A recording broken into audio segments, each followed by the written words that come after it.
jalur amunisi dan senjata KKB Papua, Jenderal Dudung anti-anti ini ke Yonif Tombak Sakti. Dalam rangka memutus pasokan amunisi dan senjata untuk KKB Papua, Kasat Jenderal Dudung memberikan anti-anti ke pasukan Yonif Tombak Sakti. Diketahui, Jenderal Dudung melakukan pemeriksaan kesiapan operasi, Riksiapops, Batalion Infanteri, Yonif 122 Tombak Sakti yang bermarkas di Pematang Siantar, Sumatera Utara, Kamis, tanggal 8 Juni tahun 2023. Dalam pemeriksaan ke batalion yang akan melaksanakan penugasan sebagai Satuan Tugas Pengamanan Perbatasan, Satgas Pamtas di wilayah sektor utara Papua itu, Kasat memeriksa gelar pasukan maupun alat perlengkapan yang akan digunakan dalam penugasan. Kasat menyampaikan bahwa tugas operasi merupakan tugas mulia dan kepercayaan yang diberikan negara. Terkait dengan indikator keberhasilan tugas yang selama ini disampaikan kepada prajurit, yaitu mendapatkan menyita senjata dari pihak yang tak berwenang, Kasat menegaskan bahwa indikator tersebut harus dirubah.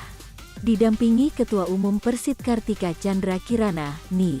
Rahma Dudung Abdurrahman, Kasat kembali menegaskan kepada seluruh personel yang akan tugas di Papua, untuk meningkatkan kewaspadaan, meskipun nantinya bertugas di wilayah yang relatif aman. Kasat juga menekankan agar seluruh prajurit juga senantiasa membantu kesulitan masyarakat Papua. Laksanakan tugas kalian dengan baik, dan kalau ada anggota yang sakit, jangan ambil resiko, segera bawa ke rumah sakit. Sementara ibu-ibunya, doakan keselamatan suaminya, pesan Kasat kepada prajurit dan anggota Persit KCK yang hadir.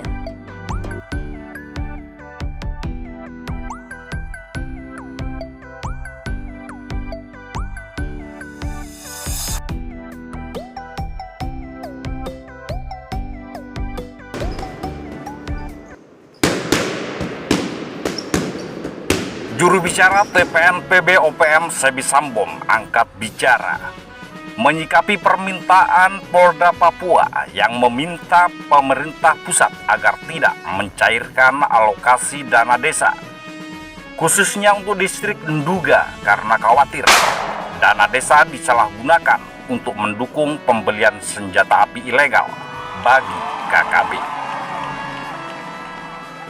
Sebi Sambom mengklaim pihaknya tak pernah menerima duit yang bersumber dari pemerintah Indonesia, misalnya dana desa.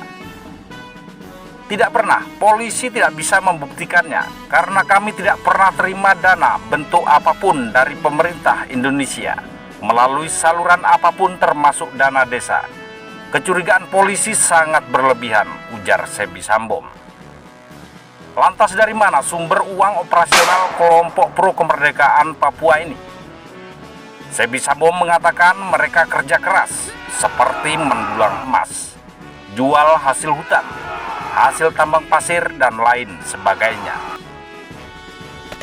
Kami bukan orang miskin, kami pemilik negeri yang kaya raya, jadi dengan jual apa saja kami bisa berjual. Jual babi dan lain-lain, kami bukan pengemis, kata Sebi Sambom. Pernyataan Sebi Sambom ini ada benarnya sedikit, karena uang dana desa yang diselewengkan tidak mengalir ke kantong Sebi Sambom, tapi dialirkan oleh oknum kepala kampung dan oknum kepala distrik kepada beberapa panglima kodap TPN PB OPM. Hal ini terbukti beberapa kepala kampung dan kepala distrik berhasil ditangkap aparat kepolisian terkait aliran dana desa yang dialirkan ke KKB Papua. Memang harus diakui, sumber dana KKB tak hanya didapat dari dana desa. KKB mendapatkannya dari mendulang emas di penambangan ilegal dan mengutip dari para pendulang sebagai uang keamanan. Sebelumnya Polda Papua meminta pemerintah pusat agar tidak mencairkan alokasi dana desa khususnya untuk distrik Nduga. Permintaan tersebut berkaitan dengan adanya aksi penyanderaan yang dilakukan oleh KKB pimpinan Egyanus Kogoya terhadap pilot Susi Air Kapten Philip Martin. Kabid Humas Polda Papua Kombes Ignatius Beni Prabowo khawatir dana desa disalahgunakan untuk mendukung pembelian senjata api ilegal bagi KKB. Kalau ini dana desa tidak kita blokir, maka dana desa akan mengalir ke desa dan mereka mungkin akan terus meminta bantuan. Mungkin untuk membeli senjata, untuk membeli makanan.